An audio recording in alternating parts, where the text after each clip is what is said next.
Hello everyone, स्वागत है आपका अपने इस YouTube channel online study zone में। तो चलिए शुरू करते हैं आज के पहले प्रश्न को। देखिए, पहले प्रश्न में दिया गया है कंकाल वे हिस्से हैं जो हड्डियों की तरह सख्त नहीं होते हैं और जो मोड़े जा सकते हैं, उन्हें किस नाम से जाना जाता है? तो इसका राइट आंसर होगा ऑप्शन सी, उपास्थि।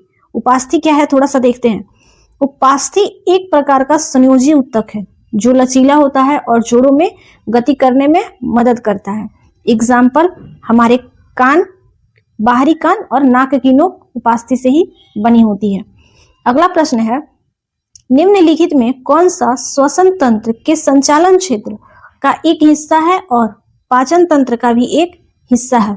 तो इसका राइट आंसर होगा ऑप्शन बी, फेरेंक्स। फेरेंक्स क्या है, थोड़ा सा देखते हैं। देखिए, ग्रासनी को फेरेंक्स कहते हैं। श्वसन तंत्र और पाचन तंत्र दोनों का एक सामान्य मार्ग है।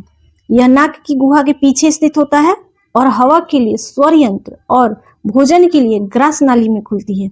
यह श्वसन और पाचन दोनों के लिए एक मार्ग के रूप में कार्य करती है। अगला प्रश्न, निम्नलिखित में कौन वायुमंडलीय अपवर्तन के कारण होता है? यहाँ पे दो कथन दिए हैं, हमें बताना है वायुमंडलीय अपवर्तन के कारण कौन सा सही है। पहला कथन है तारों का टिमटिमाना, दूसरा उन्नत सूर्योदय और विलंबित सूर्यास्त।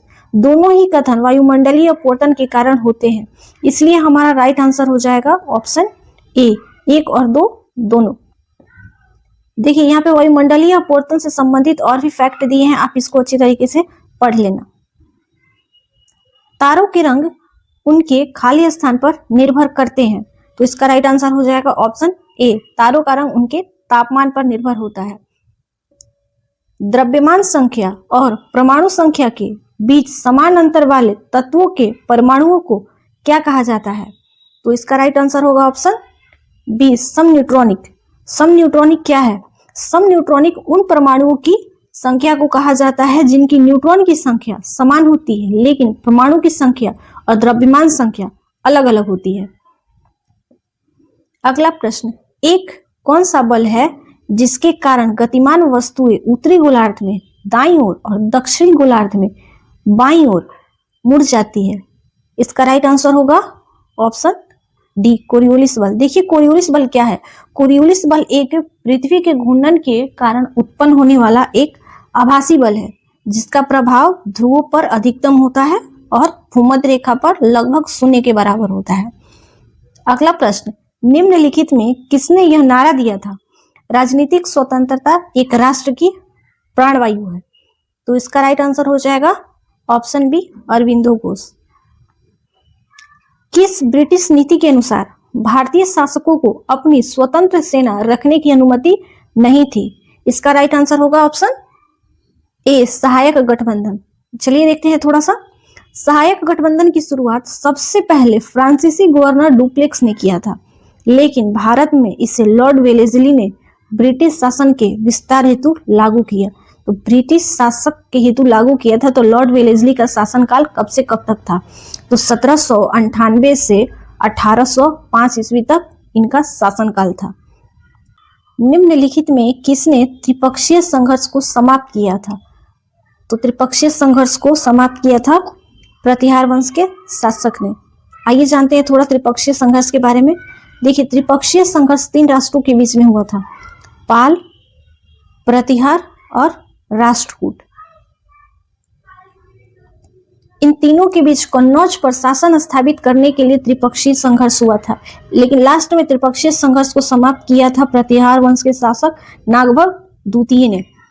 देखिए, यहाँ पे एक्सप्लेन किया है, आप इसको पढ़ सकते हैं। अगला प्रश्न है, सिंधु घाटी सभ्यता के बारे में कौन सा कथन सही है? 3 कथन दिए हुए हैं, हमें सही कथन बताना है। तो पहला कथन देखिए, प्रारंभिक हड़प्पा चरण में लोग बड़े गांवों में रहते थे। पहला कथन सही है। नगर नियोजन ग्रिड प्रणाली पर आधारित थी। दूसरा कथन भी सही है। गेहूं और जौ की खेती होती थी। तीसरा कथन भी सही है। इसलिए हमारा राइट आंसर होगा ऑप्शन डी, 1, 2 और 3। अगला प्रश्न है, भारतीय संविधान के निम्नलिखित में से किस अनुच्छेद में राज्य के नीति निर्देशक सिद्धांतों के तहत कार्य के अधिकार का उल्लेख है? राइट टू वर्क का उल्लेख है। अनुच्छेद 41, ऑप्शन सी राइट आंसर होगा। देखिए, अनुच्छेद 41 राज्य को यह निर्देश देता है कि वह अपनी आर्थिक क्षमता और विकास के स्तर के अनुसार नागरिकों को कार्य का अधिकार, शिक्षा का अधिकार तथा कुछ मामलों में सार्वजनिक सहायता प्रदान करे। अगला प्रश्न है, मिलान करें।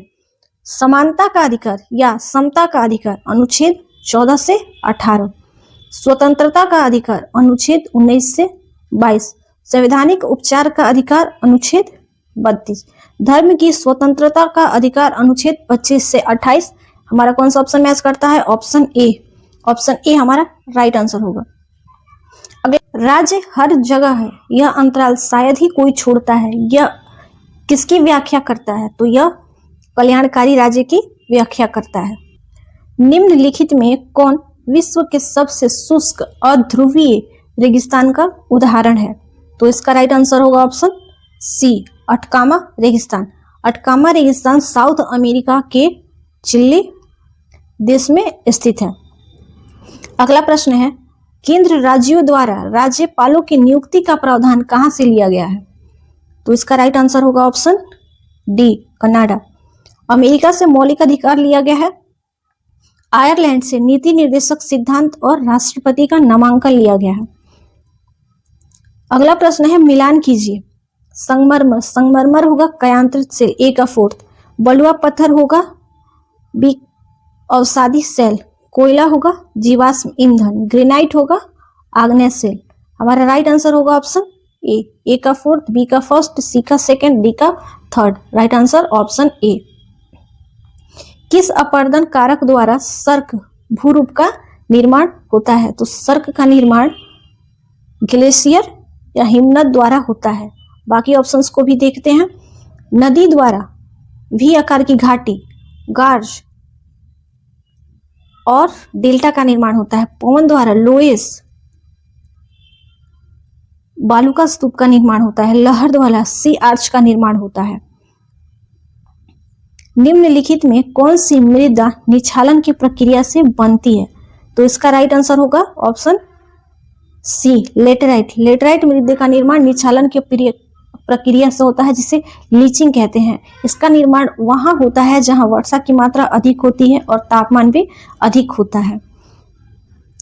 इसका अगला प्रश्न है, निम्नलिखित में कौन सी सहायक नदी सही सुमेलित नहीं है? तो इसका राइट आंसर होगा ऑप्शन ए, प्राणहिता। प्राणहिता महानदी की सहायक नदी नहीं, गोदावरी की सहायक नदी है। बाकी तीन हमारे अच्छे से मैच है। देखिए, प्राणहिता, इंद्रावती, सबरी गोदावरी की सहायक नदी है। गोदावरी भारत की दूसरी सबसे लंबी नदी है और दक्षिण भारत की सबसे लंबी नदी है। यह महाराष्ट्र के त्र्यंबकेश्वर में ब्रह्मगिरी पर्वत से निकलती है। अगला प्रश्न, अकबर के 1567 के अभियान के दौरान मेवाड़ का शासक कौन था? तो इसका राइट आंसर होगा ऑप्शन बी, राणा उदय सिंह। अगला प्रश्न है, मुजफ्फरपुर में किंग्सफोर्ड की हत्या का प्रयास कब किया गया था? तो इसका राइट आंसर होगा ऑप्शन ए, 1908। यह घटना 30 अप्रैल 1908 की है, जिसमें 2 लोग शामिल थे, प्रफुल्ल चाकी और खुदीराम बोस। इस घटना के लिए खुदीराम बोस को फांसी की सजा 11 अगस्त 1908 को फांसी की सजा दी थी और प्रफुल्ल चाकी ने खुद को गोली मार लिया था। महाभिनिष्क्रमण के संबंध में निम्नलिखित कथनों पर विचार कीजिए। 4 कथन दिए हैं, हमें सही कथन बताना है। पहला कथन है, महावीर द्वारा सांसारिक जीवन का त्याग। पहला कथन गलत है। दूसरा, वेदों की औचित्यता का अस्वीकृति। दूसरा कथन गलत है। तीसरा, बुद्ध द्वारा सांसारिक जीवन का त्याग। तीसरा कथन सही है। चौथा है, बुद्ध का अष्टांग मार्ग। चौथा कथन गलत है, इसलिए राइट आंसर होगा ऑप्शन ए, केवल 3। 1919 में पंजाब में हुए अत्याचारों से अपने विरोध के प्रतीक के रूप में किस विख्यात व्यक्ति ने ब्रिटिश सरकार द्वारा प्रदान किए गए नाइटहुड की उपाधि को लौटा दिया था? तो इसका राइट आंसर हो जाएगा ऑप्शन सी, रविंद्रनाथ टैगोर। जलियांवाला बाग हत्याकांड के उपलक्ष्य में इन्होंने ये उपाधि लौटा दी थी। अगला प्रश्न है, निम्नलिखित में कौन सी समिति या आयोग भारत में पंचायती राज से संबंधित है? अशोक मेहता समिति, वी के राव समिति, AM सिंघवी समिति, फजल अली आयोग। अशोक मेहता 1977 में इसका गठन किया गया था। GV राव समिति का गठन 1985 में किया गया था। LM सिंघवी समिति का गठन 1986 में किया गया था। ये तीनों ही पंचायती राज से संबंधित है। लेकिन फजल अली आयोग का गठन 1953 में राज्य पुनर्गठन के लिए किया गया था। इसलिए राइट आंसर होगा ऑप्शन सी 1, 2 और 3। चरकुला और दादरा किस राज्य के नृत्य के रूप में है? चरकुला और दादरा, चरकुला और दादरा उत्तर प्रदेश के नृत्य हैं। इसलिए राइट आंसर होगा ऑप्शन सी। आज के वीडियो में बस इतना ही। मिलते हैं नेक्स्ट वीडियो में। अगर आपको ये वीडियो अच्छा लगा है तो कमेंट में जरूर बताएं। Thanks for watching.